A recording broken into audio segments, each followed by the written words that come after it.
आपल्यासोबत स्वतः उपमुख्यमंत्री आहे देवेंद्र फडणवीस। सर, आपण सांगाल कालपासून आपण या ठिकाणी मुक्काम केला आहे आणि आज मॅरेथॉनमध्ये इतका मोठा सहभाग युवक युवतीचे बघत आहे, काय सांगाल? मला हा सहभाग पाहून अतिशय आनंद होतोय।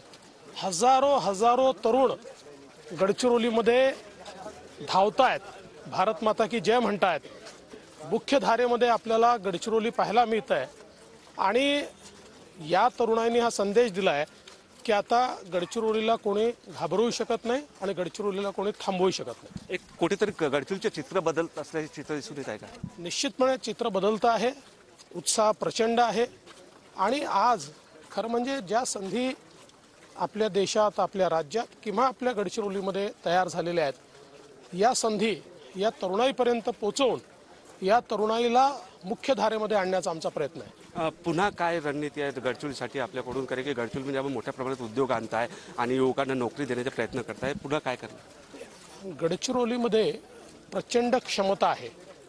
वर्षानुवर्ष त्या क्षमतेवर केवळ आपण भाषणं केली, पण आज केवळ भाषणं नाही तर खरोखर ती क्षमता काय आहे हे लोकांना पाहायला मिळतंय। आणि ज्या प्रकारे उद्योजक या ठिकाणी येत आहेत, ज्या प्रकारे विविध प्रकारचे विकास होत आहेत, आज मेडिकल कॉलेज या ठिकाणी होत आहे, आज शिक्षणाच्या विविध व्यवस्था या ठिकाणी आहेत, रोजगाराच्या व्यवस्था तयार होत आहेत, या सगळ्या गोष्टींमुळे हे चित्र बदलत आहे। कॅमेरामॅन 10 टोनीस मी निलेश 10 TV9 मराठी गडचिरोली।